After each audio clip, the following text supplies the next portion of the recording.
Welcome to the weekly call where we show you guys exactly how to get into the real estate business. I got my friend on here, Nathan Valley, and we're going to be talking to you specifically, wholesalers.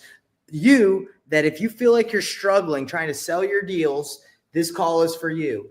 Or if you just want to know the best ways to dispo and sell your deals in 2025, that's specifically what I want to be talking about today. So if you guys are interested in dispoing your deals quickly, that's what this call is about. What's up, Nate? How's it going? Yo, what is going on? I'm doing great, brother. Guys, this topic is so important because I know a lot of people I chat with. I was literally earlier today, I was having a conversation with someone to where a lot of people think the problem is acquisitions.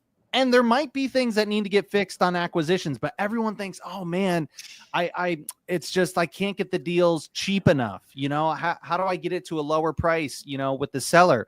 A lot of times it's your problem might not be that. The bigger problem might be you don't need to get it lower with the seller.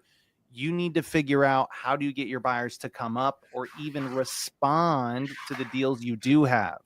Because I promise you that there is a lot of room. There is a lot of money you're leaving on the table or a lot of deals that you're letting fall through or passing by because you don't have a good dispo process. All right, Nate Valley. Love it. Thanks for giving that awesome insight. Guys, there's going to be 3 reasons to listen to us today. Nathan Valley did tell us a little bit about why he has that experience today. But number 1, you're going to learn the best dispo practices in 2025 coming. All right. I should have used a darker color, but whatever. I think you guys. It is the things that work today are not the same things that worked 5-10 years ago. That's right. That's why you got to stay on top of your game. We're going to discover new AI tools. I'm going to tell you about AI tools that I've discovered not only through using Batch, but there's some new stuff coming. And if you guys are trying to fight AI, good luck. It's not going anywhere. Okay. Unless someone blows up the internet. And get actionable insights to sell faster. So guys, those are the 3 main reasons you should be listening to us today, because if you want to sell your deals faster, I was just trying to dispo one of my deals. You need to listen because you could waste tons of time if you don't know the process and the best way to do it. So let's dive right into it, Nathan Valley. These are going to be the ways to dispo in 2025. Now there's still the traditional ways to do it. Okay. So we're going to be going over that. Man, I wish I would have wrote in thicker marker or thicker whatever. It doesn't matter. You guys can still see it. Ways to dispo in 2025. We're going to go over the traditional ways that still work, right? So we love BatchLeads. I love BatchLeads because you're able quickly to find out what real estate agents, what flips are happening right next to your flip. You can quickly just call the agent that has that deal and say, hey, I see you representing some flippers in the area.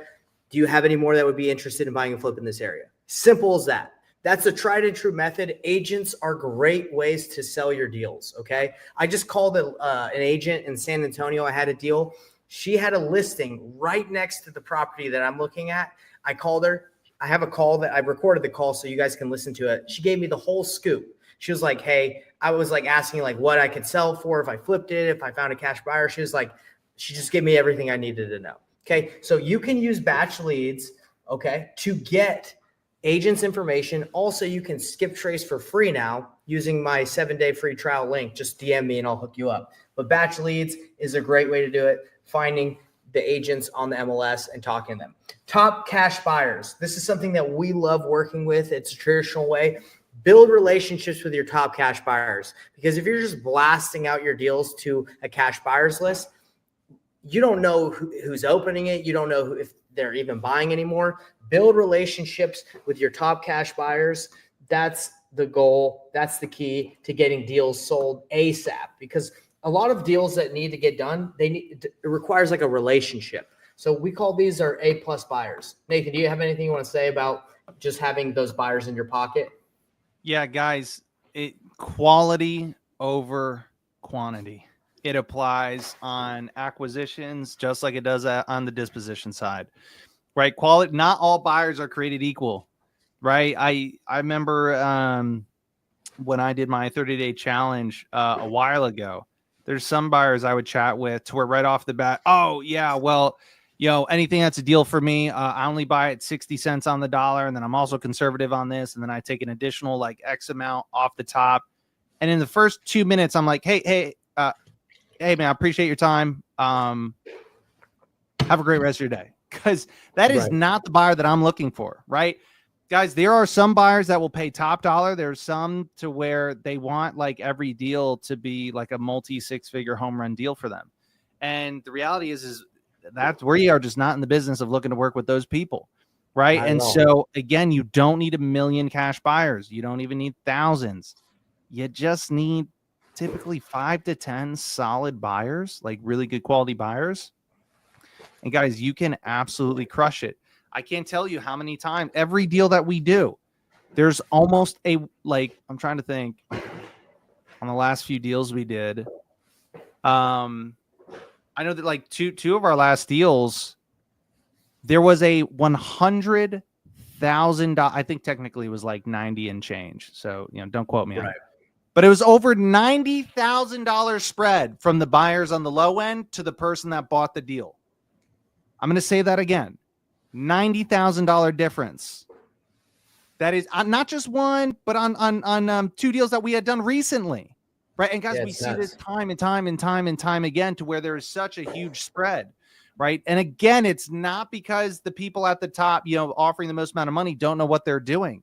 Guys, they were actually the most experienced buyers, and they made out very well on the properties, on the deals that we did with them and what they paid for. Right. It's just, again, we're not looking for every buyer. We just want to find the best ones. There you go. So you want to find work with top buyers and the right buyers, right? So the next one, we have buyers list. We've kind of hit on the buyers list. You can get a buyers list from Batch. You can get it from buying it from other people. Now, buyers lists are okay, but if you're just going to rely on a buyers list to blast out your deals and wait for people to come in and send you their offers, I am more of an aggressive type. I'm more of like the proactive type. I don't like to just sit and wait. Okay, so buyers lists are cool. It should be a part of your process, right? Like if you're trying to move a lot of deals, but not the only thing.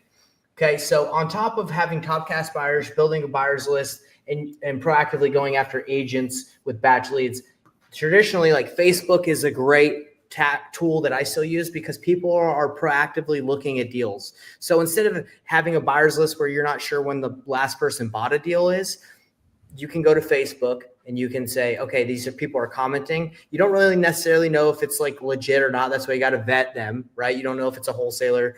But again, who cares if it's a wholesaler? If they're good, they can bring you a buyer. I work with wholesalers all the time. So Facebook, okay? So those are the traditional ways of dispoing your properties. I would say that are my favorites at the moment, okay? And that's just, we haven't gotten into online platforms. So there's still some other ones that we're going to get into, Nate. But do you have anything that you want to say, Nate, before we move on to the online platforms? Guys, one of the things, Nate, if someone were to ask me, hey, what's different in 2025, compared to back in 2020 or earlier, guys, the difference, one huge difference is getting these big email lists and just selling deals through emails. It does not cut it, right? It does not work like it used to. In today's day and age, for us, we talk on the phone to every single we will not work with a buyer unless they get on the phone with it. I don't care what price you say. And the reason why is because we have no idea if you're real. And guys, again, today in 2025, there is way more people learning about wholesaling, looking to get into wholesaling and all of that stuff compared to what there was years ago. And guys, there's nothing wrong with that. It doesn't mean it's harder or that there's less opportunity. Not at all. I think there's more opportunity than what there was a couple of years ago. It's just you got to adapt and change with the times. And one of those things being in the Facebook groups and online, again, there's nothing wrong. I don't mind working with a wholesaler. Same thing as what Payne said. But I do have an issue if you are a wholesaler and you are pretending to be a cash buyer, right? And you're trying to tell me that you are the buyer and you can do this and you can do that, and you're just trying to tie up my deal, or you're trying to blast it out without my permission, right? And so that's why, guys, again, and especially through online methods, again, like Facebook and whatnot, you're going to get a lot of that. All right. Again, guys, if that's a strategy you do, please just make sure, just let the person know that you're a wholesaler, right? Like nobody really cares. The other thing though is talk to the person on the phone. right? Ask questions, because you're typically going to be able to pull out, hey, is this person legit, or are they just kind of posing to be a buyer? Again, earlier today, I just had a conversation with a person to where it was a wholesaler that they had a conversation with, and they thought it was the buyer, and the wholesaler ended up going behind their back and just, trying to steal and lock up went behind their back to contact the person, and then also to lock up the contract. Right. And so it's again, getting on the phone, vet people, right? Huge. And email, right. Not a fan of it. Because the thing, guys, especially in today's day and age, like with the buyers, if you talk to buyers, they'll even tell you, they'll see the same deal 3 or 4 different times from 3 or 4 different people at 3 or 4 different prices. They don't know who's who, and what they said when they see that, they're like, I'm just not even going to waste my time. Yeah, because they right? don't. They don't know what who happens so it makes often. sense. And it's just all the confusion and the email. They're like, I don't even know what company this is, and I get a million emails into my inbox. I don't even know who they're from. Yeah, I not the big fan on email. Again, guys, the kind of mass blast of sending out deals through email and stuff does not work like it used to. Get on the phone, do the unscalable thing, and I promise you'll be so much more effective. You'll have better conversations, and you'll get to find out what are they really willing to pay. Right, because it does change, and we've seen that many times where they'll just give you a crazy number that's low just because they're like, whatever, I'm going to get rid of this guy. But if you stay on them, they're willing to pay more. And just to go off of what Nathan was saying, I actually have a conversation here that I had earlier with someone that had a wholesale deal in Utah that I was interested in. So I just texted him like Nate's saying, and you just tell them what you're doing. Hey, I have some buyers that might be interested. Do you mind if I run it by them? Oh, yeah. This is what the guy said. Yeah, sure. Go ahead and run it by your people. And then I was asking questions like, okay, how much wiggle room is there? Blah, blah, blah, blah, blah. We don't have to get all into it because that's just a different strategy for another time. But if you can get good at dispoing your own deals, you can dispo other people's deals that aren't that maybe they're not that good at it, or maybe they're doing nationwide wholesaling and they're just relying on that email blast, right? Or that online platform to do the work from. And they don't have the relationships, the VIP buyers. They're not willing to call the agents. That's how you can get a leg up on the competition in dispo at all times. If you're willing to do the work, you can beat out a lot of the competition. What up, and Nate? You got something else to and say? one other thing. This is probably the most important thing you guys could get out of this whole video. And there's still a lot more important stuff. So listen up. The most important thing that you need in your dispo process, aside from working and finding the best buyers, just like on the front end with acquisitions, when we find deals, right? When we're talking to sellers, when we're talking to agents or whoever, right? We have a sales process. Same thing on the disposition side. When you are selling deals, it's not, oh, let me just put it together on an email and send it. No, you need to have a sales process that you walk buyers through. Because even though you might think, yeah, but Nate, sellers, buyers, like they're completely different. Guys, it is all human psychology. And guys, fix and flippers, cash buyers, it's a different game. Wholesalers, our expertise is sales and marketing. That's what we do. That is what we are experts at.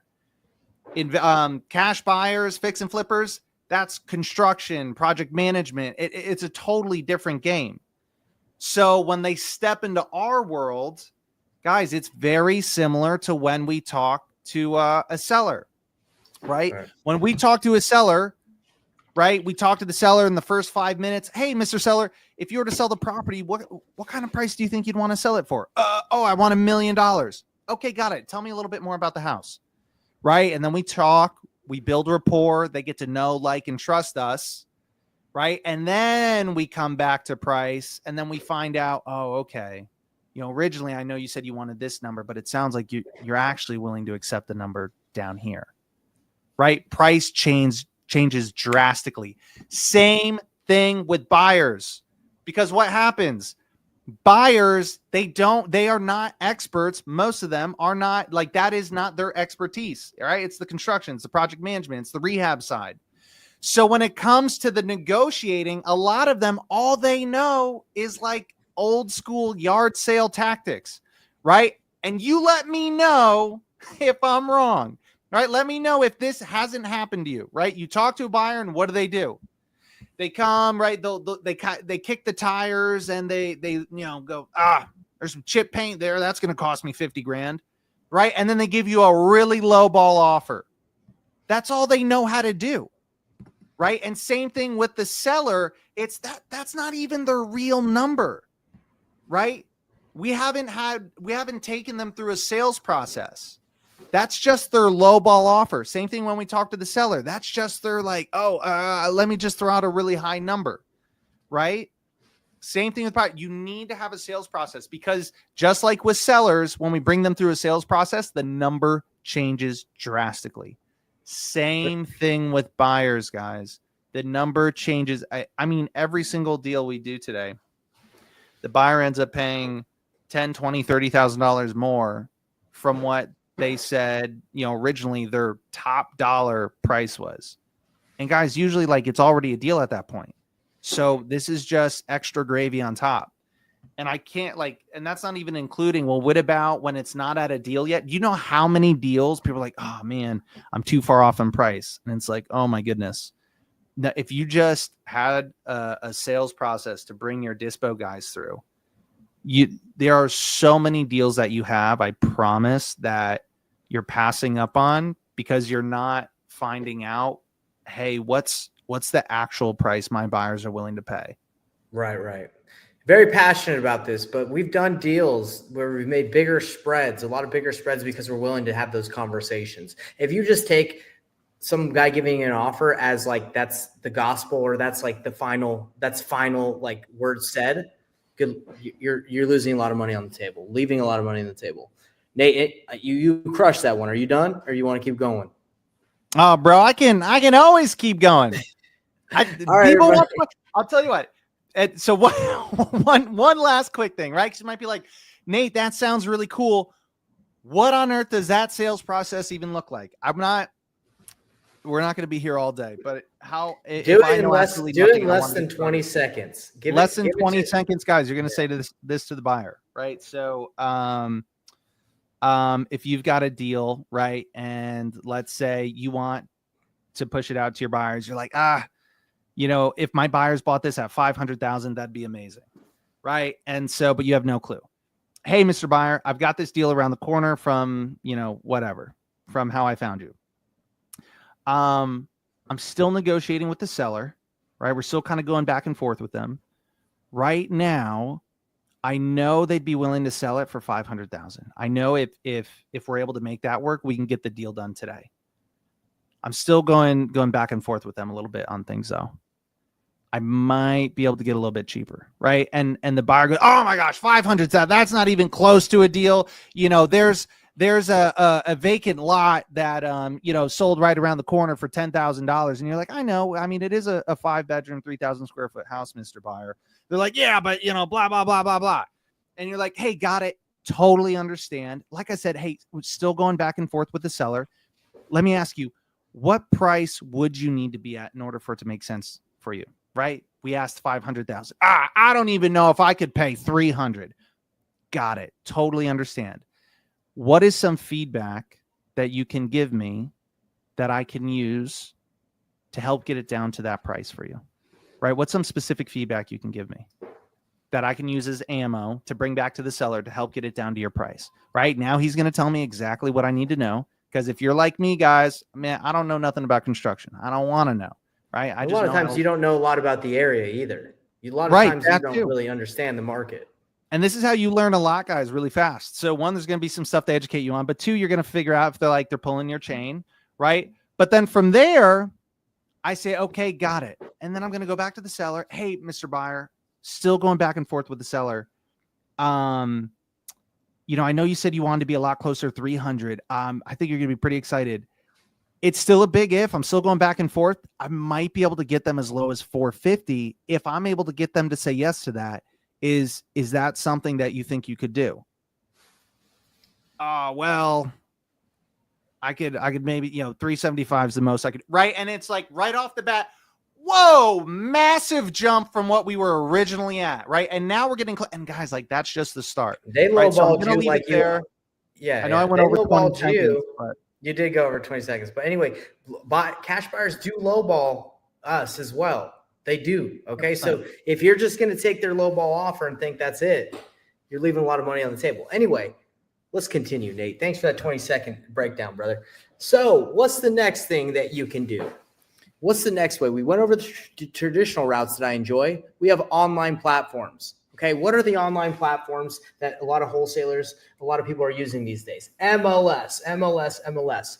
Okay, if you guys aren't using the MLS to wholesale or do novations or get your deals to find cash buyers, you need to start. Okay, I just got off an email chain with brokerlist.com. That's how we list a lot of our stuff ourselves on the MLS as wholesalers. And the guy sent me an attorney in fact. He says, hey, this is the paperwork you need to have your seller sign so you can list all properties on the MLS legally. Okay. It's pretty much going all throughout, like all the MLSs throughout the United States. Like if you have your seller sign this, you can sign the documents for them. Attorney, in fact, if you guys don't have one, DM me. I'll send you the one that he sent me. Okay. Because using their platform, if you have that sign, they're cool with it. Okay. So MLS, how do you make money off of the MLS when you dispo deals?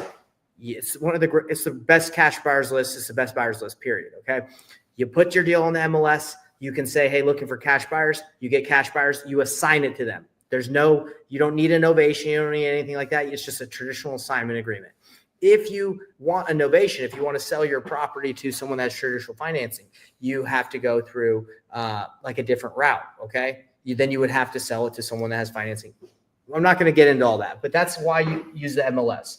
Okay. Zillow. Do people use Zillow? I never really got into it. The market that I was in wasn't very heavy on Zillow, Facebook, Craigslist, Marketplace. They weren't really into that. But that's something you could do. But one thing that's been getting hit really heavy, guys, like over the last 2 years I've been seeing is these new marketplaces are coming out. You've heard of Investor Lift. I even have my own marketplace through like a partnership with the company. Okay. So I can list deals on these marketplaces and investors will come. But if that's all you're doing, that's not what you should do. You should be proactive about getting deals. Like I showed you with the traditional route of BatchLeads, calling agents, calling cash buyers, Facebook. But marketplaces are decent. But again, you don't just rely on that, okay? Because you don't know how often these real estate investors are checking, the flippers are checking the marketplace. You don't want to be basically at their mercy if that one guy who's willing to pay $100,000 more than everybody else just didn't check his computer for those 5 days that you had the deal. That's the problem with what we do a lot. Is like we just think no one's interested when you're trying to dispo for 3 days, right? Or you have a 5-day window. The guy that's probably going to be able to pay that much. Potentially the guy who can pay more than everybody else is on a jet ski in Cabo, right? Like he's just having a good time. So you got to think of it like that, everybody. And by the way, I'm going to pause real quick. Give us a little like or subscribe if you're watching this live. If you like this hard, it really helps the algorithm get this for more people. That is the real enemy out there in the world today. It's the algorithm not letting us get our information out there because I don't know. Like they might be shadow banning me because I'll make a post and it'll get 1 view. Maybe I'm not that cool, but give us a like or subscribe, comment, and just get some action on this live because it helps us out. Nate, do you have anything you want to say when it comes to online platforms to dispo deals? Yeah. Another important piece with the dispo, right? So we talked about the sale process, but also, you'd mentioned, hey, like just posting something once or just reaching out to somebody one time isn't enough. Guys, never again. You can never do that. Stop looking at sellers and buyers as like two totally different, like they're both human beings.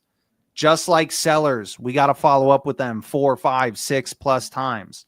Same thing I've got a deal right now to where it took me for 4 days. I had to blow up this buyer's phone to get back on the phone with him. Right. And then I've been in touch with him for like 2 weeks. Right. But I had to blow up his phone for 4 days because again, sales process, right? Initially, he just kind of gave a lowball offer, but then the sales process brought him up about $30K in the price he was at. Right. And now the thing is we're probably going to be doing the deal with this guy. So we're kind of like right down to the wire. But again, buyers are just like sellers. It doesn't necessarily mean they're not interested in the deal. Guys, people are busy. Most people are not built like us. They are not built like wholesalers. They are not trained like wholesalers. Guys, we are savages when it comes to follow-up. That is one of the most valuable things you learn with wholesaling. And you apply it to so many things, not just acquisitions and finding sellers. Use it with buyers. Use it with, I don't know, got like a doctor's appointment, whatever. Dude, if I had the follow-up game I have now when I was dating girls in college, it would have been amazing. I would have said, hey, you didn't respond to my text when I asked you on a date yesterday. I'm just following up. I'm just checking in to see if you're still not interested. So guys, you gotta do with that. Do that with buyers. Again, same thing with sellers. Don't be worried about following up too much, right? I promise you, you are not following up too much. Get on the phone with them and get some real numbers from them as far as, hey, what are you actually willing to pay? You know, what's a real price from you? You're dropping some gold nuggets here, man. When it comes to follow-up, I think we could just do a whole episode about follow-up alone, about like, stop feeling like you're bothering people. Oh, because you know how many times I got to follow up with my friends that I have a relationship with and I'm cool with? Like, they'll text them, they won't respond. I'm not butthurt about it. I'm not. Is that going back to that? Hey, you still not interested in hanging out, friends? Hey, man, you haven't heard. I haven't heard back from you. Are you still wanting to hang out? Right? Like, no. So that's the thing, are we guys. Still friends? Are we still? Do you still like me, dude? So the thing is, people are busy. People have kids. People have dogs. People have life. This is all we're thinking about. They are not thinking about this, and that's the thing with pre-foreclosure and a lot of these lists. They're going through some life stuff. And if you guys think that maybe they don't respond to you, that they don't want to talk to you and like you, nah, they got some heavy stuff going on. Your job is to follow up until they basically threaten your life. Okay. I'm just kidding about the threaten your life, but your goal is to follow up until the house is sold. All right. So what is the new opportunity now? I want to hit on that real quick before we go into new opportunity. And again, guys, like, don't feel guilty.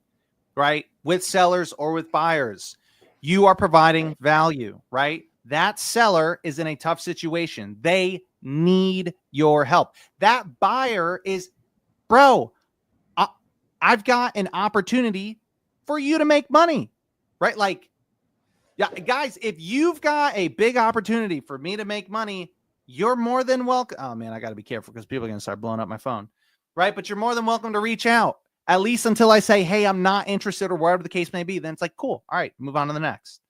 Right. But again, guys, don't stop worrying about follow-up.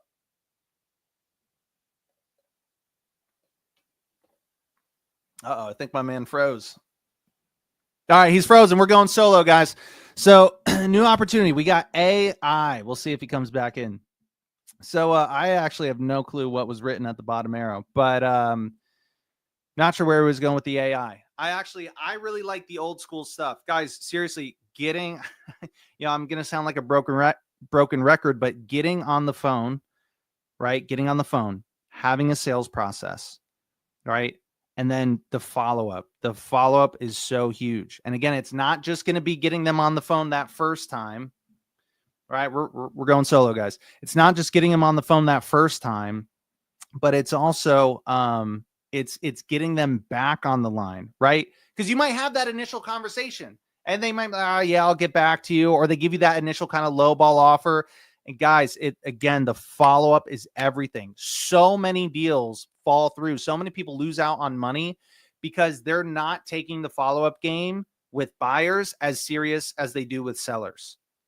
Huge misconception. Same thing with the sales process. Your sales process with the buyers, you need to be taking just as seriously as your sales process on the acquisition side. All right, guys, all the work that goes into finding a deal, it is not easy to find a deal, right? So once you have it, well, we want to make sure that we are 100% going to make money, but not just make money. We want to make as much as we possibly can. We want to make sure we are not leaving money on the table. Nation Valley. Sorry, man. That's the problems. That's the problems of living in the country of Canada. Not only the country of Canada, but in the countryside where there's bad internet. Sorry about that, Dude, brother. it's good, man. You were gone. I was like, oh, perfect. I just get to run wild with the mic, and everybody knows I love to talk. All right, let's chat about what's this new AI opportunity. I get to run wild without being brought back. All right, love it. Okay, so everybody, the new AI opportunity. What is it, guys? Step back.